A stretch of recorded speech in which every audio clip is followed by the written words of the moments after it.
एक बार की बात है, एक बहुत बड़ी आर्ट गैलरी ने कॉन्टेस्ट डिक्लेयर किया। उसमें उन्होंने अनाउंस किया कि जो भी पेंटर पीस को डिपिक्ट करने वाली वर्ल्ड की सबसे अच्छी पेंटिंग बनाएगा उसको $10 मिलियन का इनाम मिलेगा। यह बात पूरी दुनिया में फैल गई और पूरी दुनिया से हजारों पेंटर्स ने अपनी अपनी पेंटिंग भेजी उस कॉन्टेस्ट में पार्टिसिपेट करने के लिए।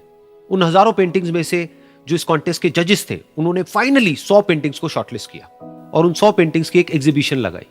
उस एग्जीबिशन में इन सारे पेंटर्स को तो इनवाइट किया ही किया, साथ ही साथ मीडिया वाले भी बैठे हुए थे और मीडिया वालों के साथ हजारों लोगों की भीड़ भी जमा थी। क्योंकि प्राइज अमाउंट इतना बड़ा था तो सबका इंटरेस्ट था ये जानने में कि कौन जीतेगा, कि वो पेंटिंग कैसी होगी और कौन वो पेंटर होगा जिसको इतना बड़ा अमाउंट मिलेगा। फाइनली वो दिन आ ही गया।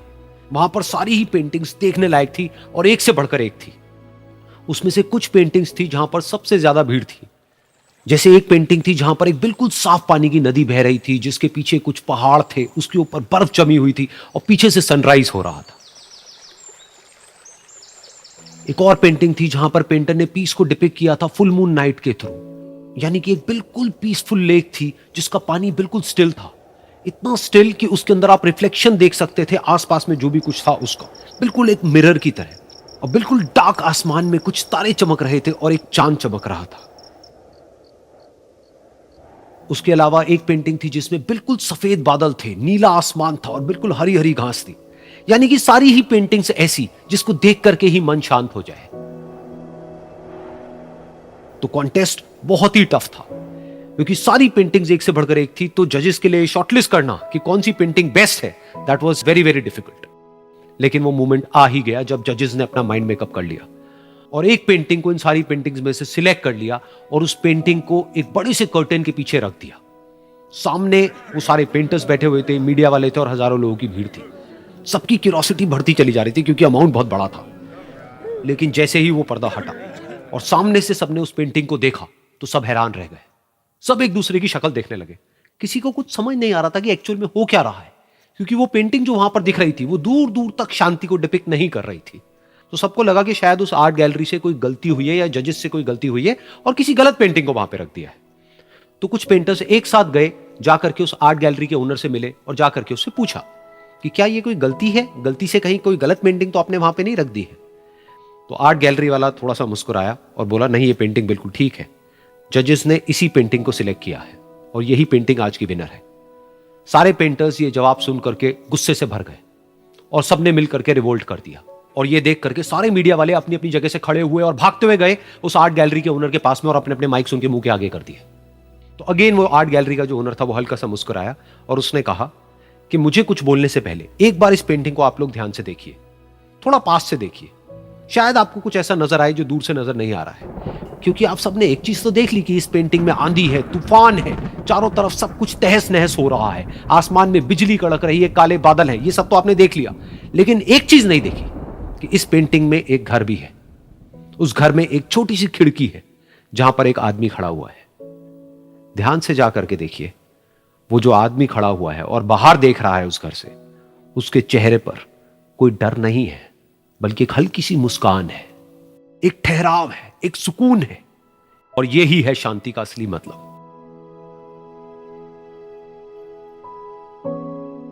यानी कि शांति का मतलब यह नहीं है कि हमारे बाहर सब कुछ शांत है और फिर हम शांत हैं, क्योंकि वो टेम्पररी है। असली शांति का मतलब यह है कि हमारे बाहर चाहे जो कुछ भी हो रहा हो, हम अंदर से पूरी तरह से शांत हैं, हमारा मन शांत है। क्योंकि जिसका मन शांत नहीं है उसको चाहे आप कितनी भी सुंदर से सुंदर जगह पर ले जा करके बिठा दो, वो वहां पर भी जाकर के दुखी ही रहेगा। लेकिन दूसरी तरफ से जिसका मन शांत है, उसके बाहर चाहे कुछ भी हो रहा हो, चाहे मौसम कैसा भी हो, चाहे उसके आसपास में सब कुछ तहस नहस हो रहा हो, तूफान हो, लेकिन वो अंदर से बिल्कुल शांत रहेगा। और यही है शांति का असली मतलब।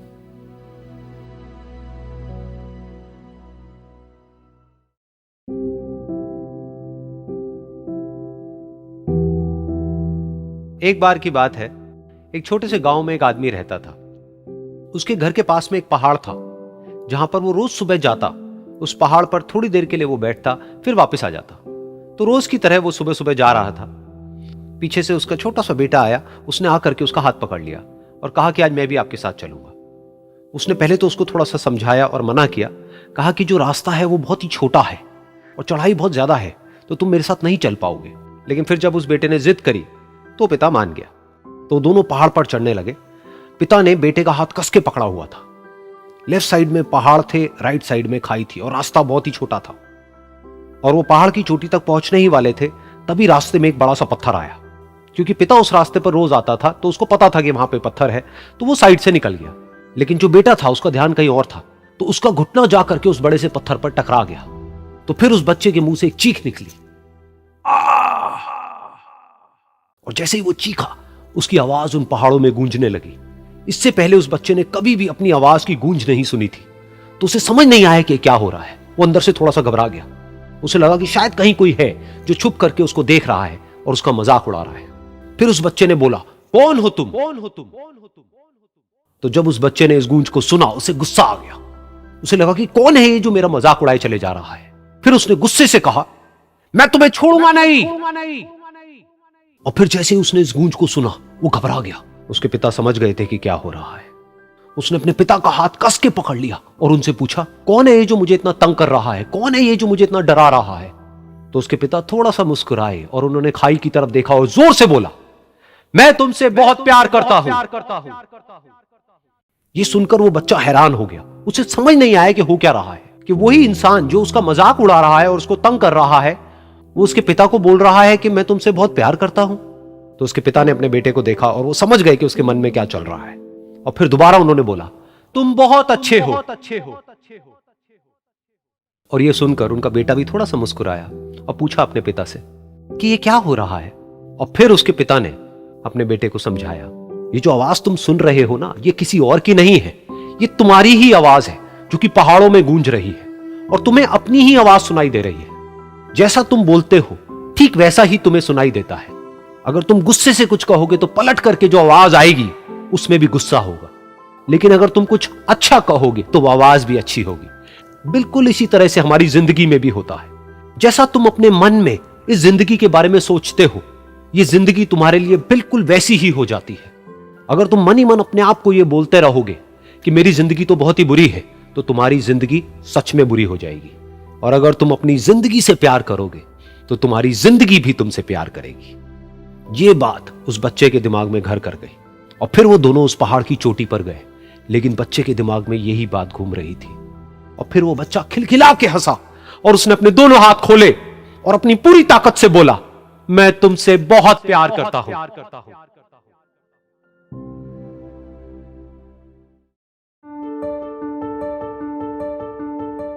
एक बार की बात है, एक बहुत बड़ा नेता एक साधु के छोटे से आश्रम में गया, क्योंकि उसने बहुत सुना था उस साधु के बारे में और उसके मन में आया कि मैं एक बार जाकर के देखता हूं कि लोग इतनी तारीफ क्यों करते हैं उसकी। तो जब वो उस आश्रम में गया तो वहां पर एक छोटा सा कमरा था जहां पर एक कालीन बिछा हुआ था। वहां पर कुछ लोग बैठे हुए थे नीचे और साधु जी सामने बैठे हुए थे। कुछ सवाल जवाब चल रहा था। तो जैसे ही वो अंदर गया, वो अकेला नहीं था, उसके साथ में 4 बॉडीगार्ड्स भी थे। और उसको ये आदत थी कि जहां पर भी वो जाता था लोग अपनी जगह से खड़े हो जाते थे, उसकी तरफ देखते थे, हाथ जोड़ते थे, अपना सर झुकाते थे। लेकिन यहां पर ऐसा कुछ भी नहीं हुआ। साधु ने उसकी तरफ देखा तक नहीं, क्योंकि वो साधु किसी के सवाल का जवाब दे रहे थे। लेकिन नेता को इस बात पे गुस्सा आ गया। नेता को लगा कि ये मेरी बेइज्जती है।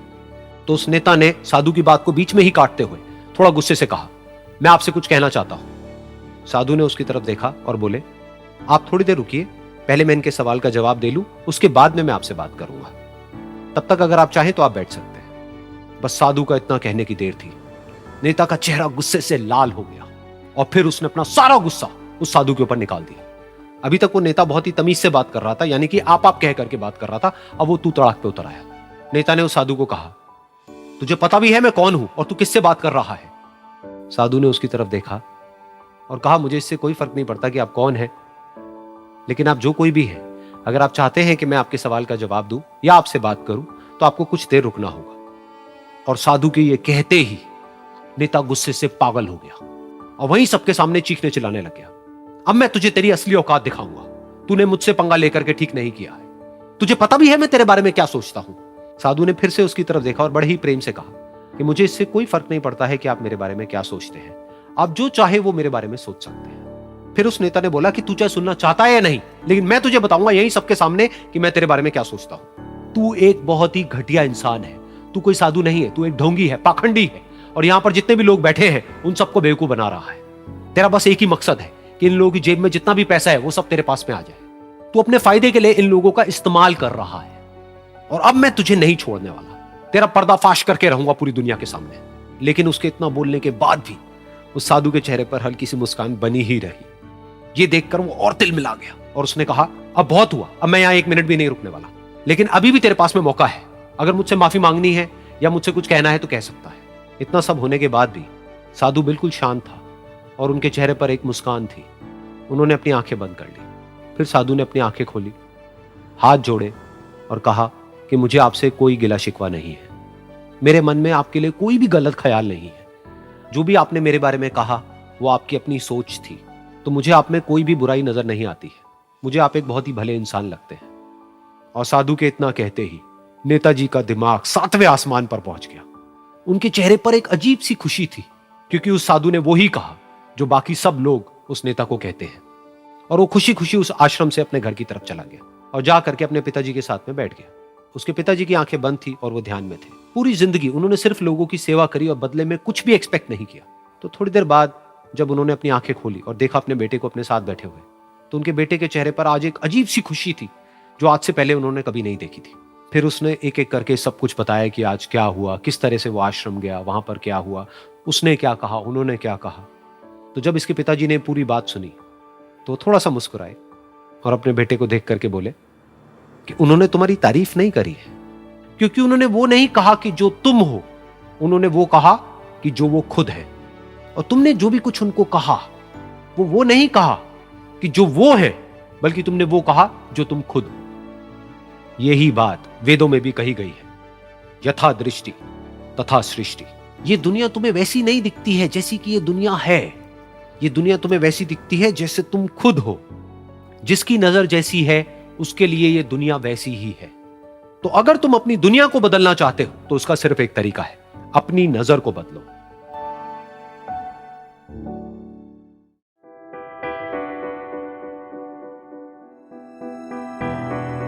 ये कहानी है एक छोटी सी बच्ची की जिसको बहुत गुस्सा आता था, बात बात पे गुस्सा आता था। और जब उसको गुस्सा आता था तो वो ये नहीं देखती थी कि उसके सामने कौन है, और जो उसके मन में आता था वो सब बोल देती थी। कई कई बार तो वो कुछ चीजें उठाती और जमीन पे फेंकती और तोड़ देती। तो उसके माँ बाप बहुत परेशान हो गए, उनको समझ नहीं आ रहा था कि वो क्या करें। उन्होंने बहुत कोशिश करी उस बच्ची को समझाने की अलग अलग तरीके से, लेकिन वो बच्ची समझ ही नहीं रही थी।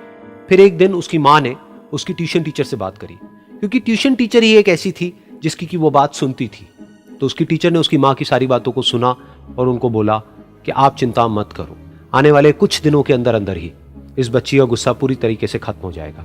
उसकी माँ को समझ नहीं आया, लेकिन फिर भी उन्होंने कहा कि कोशिश करने में क्या जाता है। फिर उस दिन रोज की तरह जब वो टीचर आई और वो क्लास शुरू होने वाली थी, तो उसकी टीचर ने उस बच्ची से कहा कि आज हम पढ़ाई नहीं करेंगे, आज हम एक गेम खेलेंगे। तो बच्ची ये सुन करके बहुत खुश हो गई। फिर टीचर उस बच्ची के साथ में उस घर के पीछे एक दीवार के पास में जाकर के खड़ी हो गई, और उस टीचर ने उस बच्ची को कहा कि गेम ये है कि अब जब भी तुम्हें गुस्सा आए तुम्हें कील लेनी है और यहां पर आकर के इस दीवार में गाड़ देनी है, थोड़ी सी, जितनी हो सके। फिर उस बच्ची ने टीचर से पूछा, लेकिन इससे क्या होगा? तो टीचर ने कहा कि जब ये गेम खत्म हो जाएगी तो तुम्हें एंड में एक प्राइज मिलेगा। फिर उस बच्ची ने बिल्कुल वैसा ही किया जैसे कि उस टीचर ने कहा था, यानी कि अब उसको जब भी गुस्सा आता तो वो जाती और जा करके एक कील उस दीवार में गाड़ देती। तो जैसा कि उस लड़की को बहुत गुस्सा आता था, तो पहले ही दिन वहां पर 10 से ज्यादा कीलें गड़ गई। लेकिन उन कीलों को गाड़ने के लिए उसको बार बार पीछे जाना पड़ता और जा करके उस कील को गाड़ना पड़ता। तो उसके दिमाग में आया कि जितनी मेहनत मैं लगाती हूं उस कील को गाड़ने में, उससे कम मेहनत में मैं अपने गुस्से को कंट्रोल कर सकती हूं। अगले दिन 8 कीलें गड़ी, उसके अगले दिन 6, फिर 4, फिर 3, फिर 2, फिर 1। फिर एक ऐसा भी दिन आया जब एक भी बार उसको गुस्सा नहीं आया और एक भी कील उस दीवार में नहीं गड़ी, और वो बच्ची बहुत खुश हो गई। खुशी खुशी वो अपनी टीचर के पास में गई और जाकर के उनको बताया कि देखो मैम, आज मैंने एक भी कील उस दीवार में नहीं गाड़ी है, क्योंकि मेरे को एक बार भी गुस्सा नहीं आया है। तो मैम ने उसको थोड़ी सी शाबाशी दी और मैम उसके साथ में उस दीवार के सामने जाकर के खड़ी हो गई। अब मैम ने उस बच्ची को कहा कि गेम अभी खत्म नहीं हुई है, अब तुम्हें क्या करना है कि जिस भी दिन तुमको बिल्कुल भी गुस्सा नहीं आता है, उस दिन के एंड में तुम एक कील को इस दीवार से निकाल दोगी। तो बच्ची ने वैसा ही किया, लेकिन क्योंकि कीलें बहुत ज्यादा थी तो 1 महीने से भी ज्यादा टाइम लग गया उन सारी कीलों को बाहर निकलने में। लेकिन एक दिन ऐसा भी आया जब सारी कीलें उस दीवार से बाहर निकल गई। फिर वो बच्ची बहुत ही खुश होकर के अपनी टीचर के पास में गई और जाकर के बोला कि अब उस दीवार में एक भी कील नहीं है। तो उसकी टीचर उस बच्ची के साथ में उस दीवार के सामने जाकर के खड़ी हुई। उसने देखा कि एक भी कील नहीं है दीवार में। फिर उसको उसकी एक फेवरेट चॉकलेट गिफ्ट करी और बोला कि तुम इस प्राइज को जीत गई हो। बच्ची बहुत ही खुश हो गई। फिर टीचर ने उस बच्ची से पूछा कि क्या तुमको इस दीवार में कुछ नजर आ रहा है? तो बच्ची ने कहा, नहीं मैम, इसमें तो कुछ भी नहीं है, सारी कीलें निकल चुकी हैं। तो उस टीचर ने कहा, एक बार ध्यान से देखो, शायद कुछ नजर आए। तो उस बच्ची ने दोबारा देखा और कहा, वो जो कीलें मैंने गाड़ी थी उसके कुछ निशान मुझे नजर आ रहे हैं दीवार में। जब बच्ची ने ये देख लिया, फिर उसकी मैम ने उस बच्ची को कहा, जैसे तुमने इस दीवार में कील गाड़ी और अब तुम उस कील को तो निकाल सकती हो लेकिन उसके निशान को नहीं मिटा सकती, ठीक इसी तरह से होता है जब तुम गुस्सा करती हो। जब तुम गुस्सा करती हो अपने माँ बाप पे या किसी पे भी, तो उनके दिल पर चोट लगती है, उनको दर्द होता है और वहां पर एक निशान रह जाता है। उस निशान को तुम चाह करके भी हटा नहीं सकती, फिर चाहे तुम उनसे जितना मर्जी माफी मांग लो। ये सुनकर बच्ची को अपनी गलती का एहसास हुआ और वो रोने लगी और वो भागती हुई गई और अपनी माँ के पास में जाकर के उनसे गले लग गई और अपनी माँ को बोली कि मम्मा, मैं आज के बाद कभी गुस्सा नहीं करूंगी, मुझे समझ आ गया है मैंने क्या गलती करी। और उस दिन के बाद उस बच्ची ने कभी गुस्सा नहीं किया।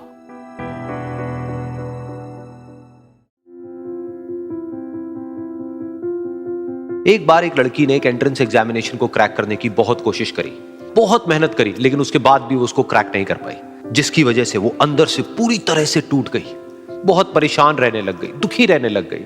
उसके पिता से अपनी बेटी की यह हालत देखी नहीं गई। फिर उन्होंने एक दिन अपनी बेटी को बुलाया और उन्होंने अपनी बेटी को कहा कि तुम मेरे साथ एक बार किचन में चलो, मुझे तुम्हें कुछ दिखाना है। किचन में पहले से ही उन्होंने गैस स्टोव के ऊपर 3 बोल रखे हुए थे।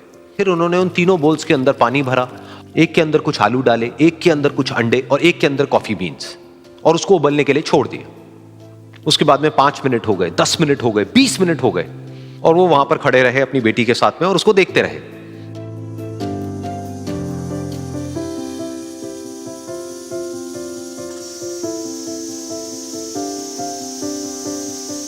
तो बेटी अंदर से थोड़ी सी इरिटेट होने लग गई, कहती है क्या कर रहे हो आप? तो उसके पिता ने कहा कि सिर्फ 1 मिनट और रुको, तुमको सब समझ आ जाएगा। फिर उसके बाद में एक एक करके उन्होंने गैस स्टोव को बंद किया और जो पहला बोल था उसमें से आलू निकाले और निकाल करके एक प्लेट पे रख दिए। दूसरे बोल में से उन्होंने वो अंडे निकाले और निकाल करके एक और प्लेट में रख दिए और तीसरे बोल में से जो कॉफी थी उसको छान करके एक कप के अंदर भर दिया और वो वहीं सामने स्लैब पे रख दिया और अपनी बेटी से पूछा कि तुम्हें क्या दिख रहा है? तो उनकी बेटी को थोड़ा सा गुस्सा आ गया। उसने कहा कि इसमें देखना क्या है, एक में आलू है, एक में अंडे हैं और एक में कॉफी है। तो उसके पिता ने कहा कि एक बार इनको छू करके देखो, शायद तुम्हें कुछ समझ आए। तो उसने सबसे पहले आलूओं को छुआ, तो जब उसको छुआ और थोड़ा सा दबाया तो वो बिल्कुल सॉफ्ट हो चुके थे। तो उसके बाद में उसके पिता ने उन अंडों को तोड़ा तो वो हार्ड थे।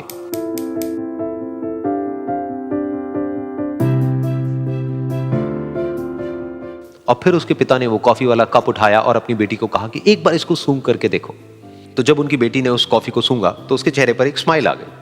फिर उसके पिता ने अपनी बेटी को कहा कि तुमने ध्यान से देखा कि क्या हुआ यहां पर?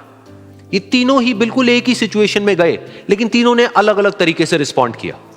तो पहला यानी कि आलू, जब हमने उसको उस पानी में डाला था उससे पहले वो बहुत ही हार्ड थे और स्ट्रांग थे, लेकिन गर्म पानी में जाने के बाद में वो अंदर से बिल्कुल सॉफ्ट हो गए, यानी कि कमजोर पड़ गए।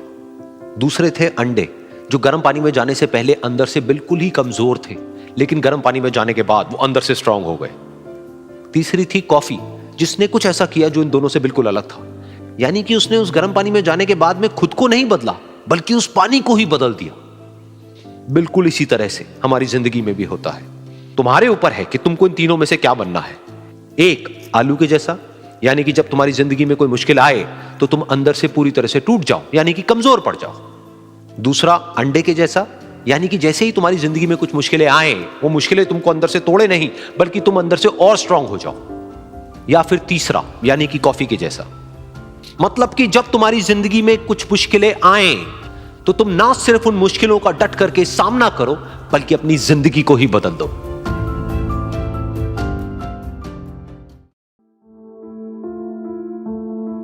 ये कहानी है 2 दोस्तों की जो कि एक छोटे से गांव में रहते थे। एक बार वो दोनों किसी काम से शहर गए और वापस अपने गांव लौट रहे थे। उनके गांव तक पहुंचने के लिए उनको एक घने जंगल से होकर के गुजरना था और जब वो उस जंगल से गुजर रहे थे तो एक दोस्त को प्यास लगी और वो पानी ढूंढने के लिए रास्ता भटक गए। थोड़ी ही देर बाद शाम हो गई और रात होने ही वाली थी। तो उन दोनों की नजर एक गुफा पे पड़ी जो कि पेड़ों से घिरी हुई थी चारों तरफ से। तो उन्होंने सोचा कि यही जगह ठीक है रात बिताने के लिए। तो दोनों ने कुछ लकड़ियां इकट्ठी करी, उस गुफा के अंदर गए और आग जला करके वहां पे बैठ गए। रात का वक्त था, गुफा के अंदर आग जल रही थी, बाहर बिल्कुल अंधेरा था और कुछ जानवरों की आवाजें आ रही थी। तो उन दोनों में से जो एक दोस्त था वो अंदर ही अंदर डरने लगा, क्योंकि उसने भूत प्रेतों की बहुत कहानियां सुनी थी कि रात के वक्त जंगल में कुछ भयानक आत्माएं भटकती हैं और अगर उनको कोई ऐसा भटका हुआ आदमी मिल जाए तो उसको नहीं छोड़ती। तो जब उसने भूत प्रेतों की बात अपने दोस्त से करी तो उसके दोस्त ने हंसते हुए उससे पूछा, क्या कभी तूने किसी भूत को देखा है? तो उसने कहा, नहीं मैंने तो नहीं देखा, लेकिन मेरे कुछ जान पहचान के लोग हैं जिन्होंने देखा है। तो उसके दोस्त ने उसको समझाने की बहुत कोशिश करी कि यार ऐसी सुनी सुनाई बातों पर विश्वास नहीं करते हैं, अब तू सो जा और मुझे भी सोने दे, मुझे नींद आ रही है। और इतना कह करके उसका दोस्त वहीं पर लेट गया और थोड़ी देर में सो गया। लेकिन वो जो अंदर से डरा हुआ था वो लेट तो गया, लेकिन उसको नींद नहीं आ रही थी। उसको लग रहा था कि शायद यहां पर कहीं कोई है जो छुप करके कहीं से उसको देख रहा है। उस आग की वजह से कुछ परछाइयां बन रही थी वहां पर पत्थरों पर, तो उन परछाइयों को देख करके भी वो डर रहा था। फिर कुछ घंटे तक ऐसे ही चलता रहा। फिर उसके बाद में क्योंकि वो थका हुआ था तो उसको नींद आ गई। लेकिन नींद आने के कुछ देर बाद ही उसको एक सपना आया। सपने में उसको एक बहुत ही भयानक परछाई उसकी तरफ बढ़ती हुई नजर आई। अब जैसे जैसे वो अंदर से डरता चला जा रहा था, वो परछाई उसके और पास आती चली जा रही थी और बड़ी होती चली जा रही थी। और उस परछाई में एक हाथ उसको नजर आया जिसके बड़े बड़े नाखून थे, और वो हाथ उसकी तरफ बढ़ता चला गया और उसके गले तक पहुंचने ही वाला था कि तभी वो डर करके एकदम से उठा। फिर उसने अपने दोस्त की तरफ देखा जो कि सो रहा था, उसको पकड़ करके जोर से उठाया। फिर उसने अपने दोस्त को बताया कि उसके साथ में क्या हुआ। तो उसका दोस्त फिर हंसने लगा। फिर उसके दोस्त ने उसको कहा, अब अगर दोबारा से तुझे वो परछाई दिखे तो तू वही कहियो जो मैं तुझे कह रहा हूं कहने के लिए, फिर देखते हैं वो परछाई तेरा क्या करती है। तुझे अपने अंदर ही अंदर बोलना है, मैं तुझसे नहीं डरता, सामने आ। तो उसके दोस्त ने वैसा ही किया। थोड़ी देर बाद दोबारा से उसको सपने में वही परछाई नजर आई और वो परछाई धीरे धीरे उसकी तरफ बढ़ने लगी। लेकिन इस बार वो उस परछाई से डरा नहीं, बल्कि अपनी पूरी हिम्मत जुटा करके उसने वो ही कहा, मैं तुझसे नहीं डरता, सामने आ। मैं तुझसे नहीं डरता, सामने आ। मैं तुझसे नहीं डरता, सामने आ। जैसे जैसे वो ये बोलने लगा, वो परछाई छोटी होने लगी और उससे दूर होने लगी। वो बोलता रहा, वो परछाई छोटी होती रही और धीरे धीरे वो परछाई दिखनी बंद हो गई। बिल्कुल ऐसा ही हमारी जिंदगी में भी होता है। हमारे अंदर जितने भी डर है, उससे हम जितना डरते हैं हम उतना ही छोटे होते चले जाते हैं और वो डर उतने ही बड़े होते चले जाते हैं। लेकिन अगर हम अपने अंदर के डरों से नहीं डरते हैं और उसका सामना करते हैं तो दुनिया का ऐसा कोई भी डर नहीं है जो कि हमें डरा पाए।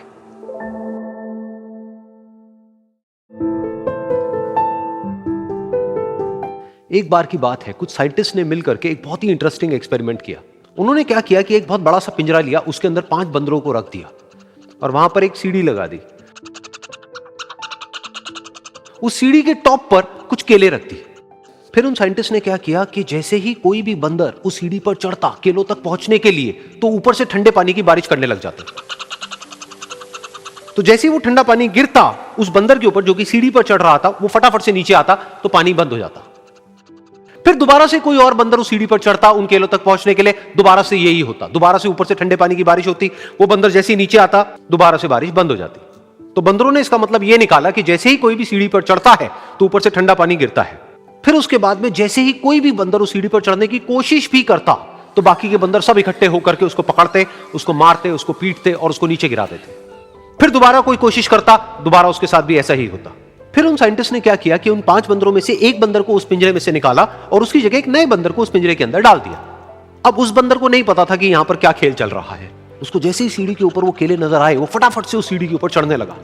अब की बार साइंटिस्ट ने कोई बारिश नहीं करी, लेकिन फिर भी जो बाकी के बंदर थे उन्होंने इसको पकड़ा, सीढ़ी से नीचे उतारा और मारने पीटने लग गए। इस बंदर को समझ नहीं आया कि मेरे को क्यों मारा जा रहा है, तो उसने दोबारा कोशिश करी। जैसे ही उसने दोबारा कोशिश करी, दोबारा से उन 4 बंदरों ने वही किया। तो अब इस नए बंदर के दिमाग में क्या बैठ गया कि सीढ़ी पर चढ़ना मना है, अगर सीढ़ी पर चढ़ते हैं तो मार पड़ती है। उस सीढ़ी पर चढ़ना क्यों मना है और क्यों मार पड़ती है वो उसको नहीं पता था, बट उसके दिमाग में ये बैठ गया कि इस सीढ़ी पर नहीं चढ़ना है, ना किसी को चढ़ने देना है।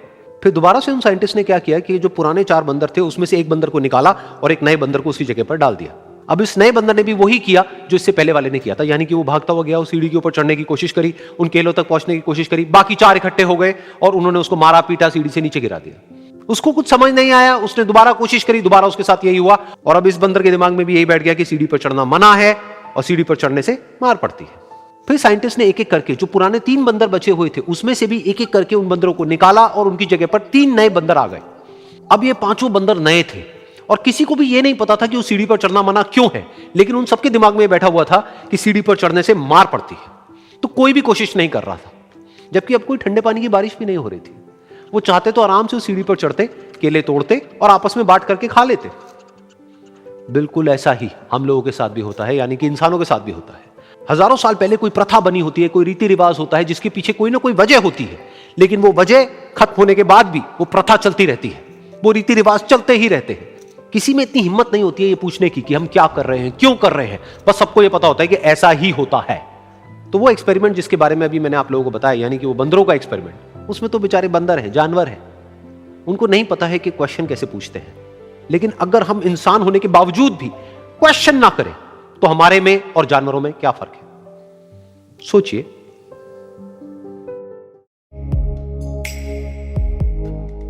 एक छोटा सा गांव था, वहां पर एक आदमी पहाड़ पर पत्थर तोड़ने का काम करता था।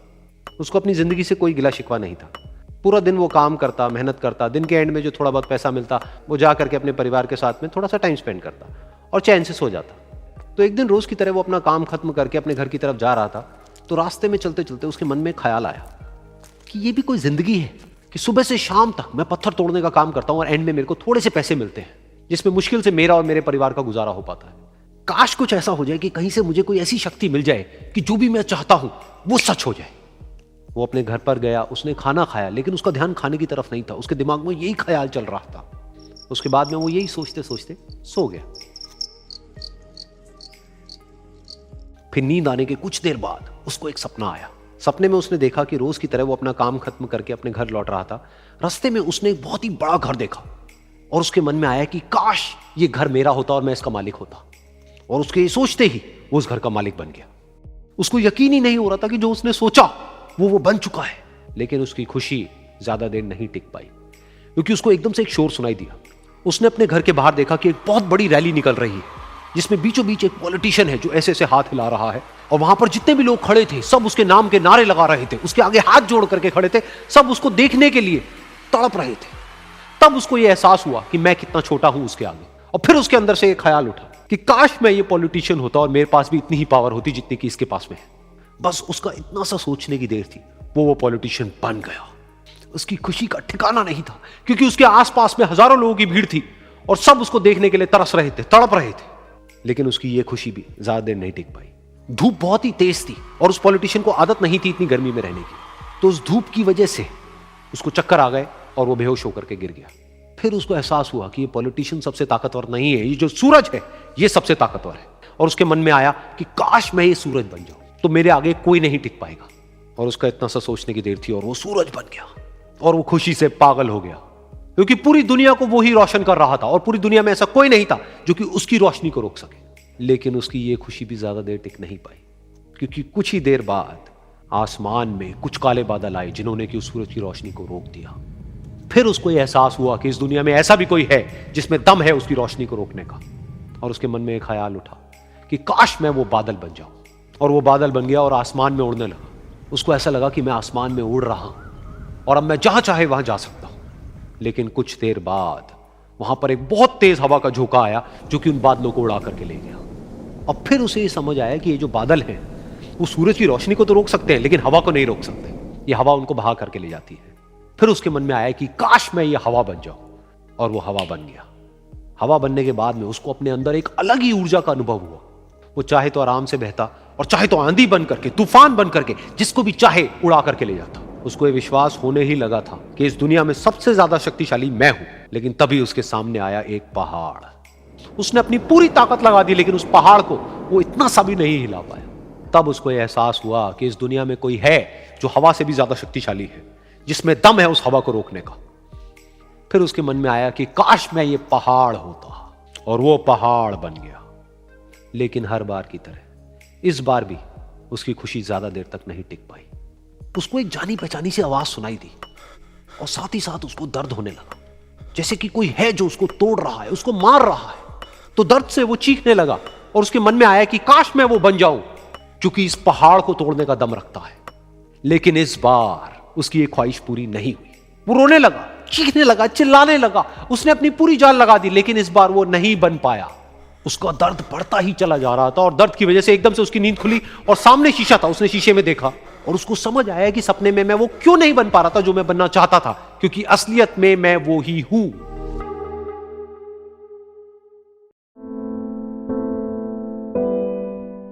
ये कहानी है दो दोस्तों की, और उनकी दोस्ती की शुरुआत हुई थी अभी कुछ दिन पहले हॉस्पिटल के कमरे से, जहां पर वो दोनों एडमिट थे। तो दोनों में से जो एक था, उसको अभी कुछ दिन पहले एक पैरालिसिस का अटैक आया था, जिसकी वजह से गर्दन के नीचे की उसकी पूरी बॉडी पैरालाइज हो गई थी और वो अपनी एक उंगली तक नहीं हिला सकता था। और पूरे दिन जो भी नर्स उसके पास में आती, वो उसको एक ही बात कहता कि मुझे कोई ऐसा इंजेक्शन दे दो जिससे कि मैं मर जाऊं, अब मैं और जीना नहीं चाहता, ऐसी जिंदगी का मैं क्या करूंगा। तो उसका जो दोस्त था उस कमरे में, क्योंकि वो चल फिर सकता था, तो रोज सुबह और रोज शाम को उस कमरे में एक खिड़की थी, उसके पास में जाकर के खड़ा हो जाता और अपने दोस्त को बताता कि उस खिड़की के बाहर क्या चल रहा है। बिल्कुल नीला आसमान है, सफेद बादल है, हल्की हल्की हवा चल रही है और कुछ पंछी उड़ रहे हैं। एक बहुत ही सुंदर बीच है जहां पर कुछ बच्चे मिट्टी के घरौंदे बना रहे हैं। कुछ लोग हैं जो वहां पर बैठे हुए बस समुद्र की लहरों को देख रहे हैं। कुछ लोग जॉगिंग कर रहे हैं, कोई एक्सरसाइज कर रहा है, कोई पतंग उड़ा रहा है। वहां पर एक आइसक्रीम की स्टॉल है जहां पर कुछ लोग आकर के आइसक्रीम खा रहे हैं। और सनसेट के टाइम पे जो पानी है वो पूरा गोल्डन हो जाता है और चमकने लगता है। तो शुरू में तो जब उसने वो सब बताना शुरू किया तो उसके दोस्त के ऊपर ज्यादा असर नहीं हुआ, लेकिन धीरे धीरे उसके अंदर जीने की चाह जागने लगी। अब वो सुबह का इंतजार करने लगा कि जल्दी से सुबह हो और मेरा दोस्त मुझे बताए कि आज यहां पर क्या हो रहा है। कुछ दिन तक ऐसे ही चलता रहा। फिर एक दिन जब वो सुबह उठा तो उसने देखा कि सामने वाला बेड खाली है। फिर उसने नर्स को बुलाया और उससे पूछा कि क्या वो डिस्चार्ज हो गया है। तो नर्स ने कहा कि आपको तो उन्होंने बताया होगा, उनके पास कुछ ही दिन बाकी थे और कल रात को ही उनकी डेथ हो गई है। ये सुन करके उसके अंदर की उम्मीद पूरी तरह से टूट गई, क्योंकि सिर्फ उसका दोस्त ही था जिसने उसको बाहर की दुनिया से जोड़ा हुआ था, जिसकी वजह से वो जान पाता था कि बाहर क्या हो रहा है और ये दुनिया कितनी खूबसूरत है। तो कुछ दिन तक तो वो रोता रहा और उसने जीने की चाह छोड़ दी। लेकिन दूसरी ही तरफ से उसके अंदर कहीं ना कहीं एक नई चाह पैदा हुई कि काश मरने से पहले एक बार मैं खुद अपनी आंखों से देखूं इस खिड़की के बाहर कि दुनिया कैसी है।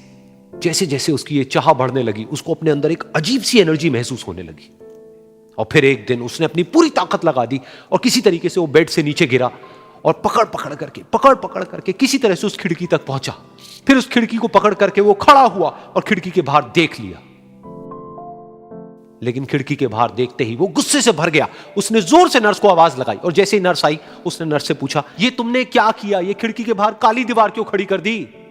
तो नर्स को समझ नहीं आया वो क्या बोल रहा है और वो बोली कि मुझे 5 साल हो गए हैं यहां पर, जब से मैं आई हूं तब से तो ये काली दीवार यहां पर है। तब जाकर के उसको समझ आया कि उसका वो दोस्त उससे झूठ बोल रहा था। और उसने नर्स से पूछा, अगर ये काली दीवार पिछले 5 साल से यहां पर है तो मेरे दोस्त ने मुझसे झूठ क्यों कहा। तो नर्स थोड़ा सा मुस्कुराई और बोली कि मैं ये तो नहीं जानती कि उन्होंने आपसे झूठ क्यों कहा, लेकिन मैं इतना जरूर जानती हूं कि जो भी कुछ उन्होंने आपसे कहा उसी वजह से आप अभी अपने पैरों पर खड़े हैं। तो इस कहानी से हमको यह सीखने को मिलता है कि जो हमारे शब्द हैं, जो हमारे वर्ड्स हैं, जो हम अपने मुंह से बाहर निकालते हैं, उसमें इतनी पावर है जिसकी कोई हद नहीं है। वो किसी आदमी को गिरा भी सकते हैं और उसको उठा भी सकते हैं। तो अब आपके ऊपर है कि आप अपनी इस पावर को यूज करते हो या मिस यूज करते हो।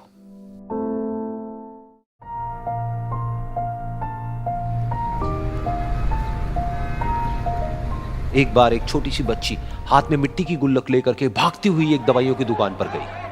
वो काफी देर तक वहां पर खड़ी रही, लेकिन दुकानदार का ध्यान उसकी तरफ नहीं गया क्योंकि और भी बहुत सारे लोग खड़े हुए थे। उसने दुकानदार को कई बार बुलाया, लेकिन वहां पर भीड़ इतनी थी कि दुकानदार का ध्यान उसकी तरफ गया ही नहीं। और फिर उस बच्ची को थोड़ा सा गुस्सा आया तो उसने अपनी मिट्टी की गुल्लक लेकर के वहीं काउंटर पर जोर से रख दी, जिसके बाद में जो दुकानदार था और जितने भी लोग खड़े थे वो सब उस बच्ची की तरफ देखने लग गए। और फिर उस दुकानदार ने उस बच्ची से पूछा, बेटे आपको क्या चाहिए। तो वो बड़े ही भोलेपन से बोली कि मुझे एक चमत्कार चाहिए। ये सुनकर के दुकानदार को कुछ समझ नहीं आया, ना ही वहां पर जो लोग थे उनको कुछ समझ में आया और सब उसकी तरफ देखने लग गए। फिर दुकानदार ने बोला, बेटे चमत्कार तो यहाँ पर नहीं मिलता है। तो बच्ची को लगा कि वो उससे झूठ बोल रहा है। तो बच्ची ने कहा कि मेरी गुल्लक में बहुत पैसे हैं, आप बताओ आपको कितने पैसे चाहिए, लेकिन मैं आज यहां से चमत्कार लेकर के ही जाऊंगी। तो वहीं काउंटर पे एक और आदमी खड़ा था, उसने उस बच्ची से पूछा कि बेटे क्यों चाहिए तुमको चमत्कार। तब उस बच्ची ने अपनी कहानी बताई कि अभी कुछ दिन पहले मेरे भाई के सर में बहुत तेज दर्द हुआ तो मेरे पापा मम्मी उसको हॉस्पिटल ले गए। उसके बाद कई दिन तक मेरा भाई घर नहीं आया।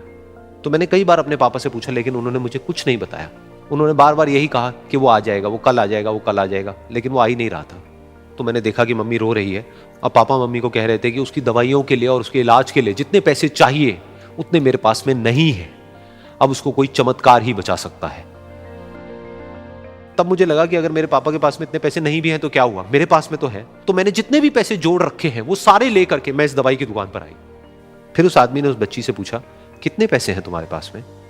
ये सुनते ही उस बच्ची ने अपनी गुल्लक उठाई, जमीन पर फेंकी और तोड़ दी और पैसे गिनने लग गई। बाकी सब लोग खड़े होकर के उसको देख रहे थे।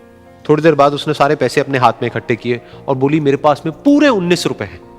वो जो आदमी वहां पर खड़ा था वो थोड़ा सा मुस्कुराया और बोला कि अरे तुम्हारे पास में तो पूरे पैसे हैं, इतने का ही तो आता है चमत्कार। ये सुनकर के वो बच्ची बहुत खुश हो गई और बोली कि चलो मैं आपको अपने पापा से मिलवाती हूं। बाद में पता लगा कि वो आदमी कोई आम आदमी नहीं था, बल्कि एक बहुत बड़ा न्यूरोसर्जन था और उसने सिर्फ 19 रुपए में उसके भाई की सर्जरी करी और कुछ ही दिन बाद वो ठीक होकर के घर वापस आ गया। फिर कुछ दिन बाद वो बच्ची, उसका भाई, उसके पापा, उसकी मम्मी चारों एक साथ बैठे हुए थे और बात कर रहे थे। तो उसकी मम्मी ने उसके पापा से पूछा कि अब तो बता दो ये चमत्कार आपने किया कैसे? तो उन्होंने अपनी बेटी की तरफ देखा और बोले, ये चमत्कार मैंने नहीं, इसने किया है।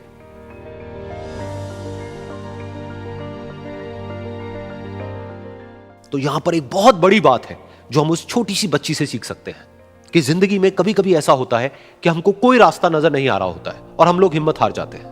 तब हमारे अंदर एक बच्चा होता है जो कोशिश करने से कभी भी पीछे नहीं हटता है। वो हार मानने को तैयार नहीं होता है क्योंकि उसको ना शब्द समझ नहीं आता है। वो बच्चा जिसके लिए कुछ भी नामुमकिन नहीं है, क्योंकि वो हर हाल में कोशिश करता ही रहता है।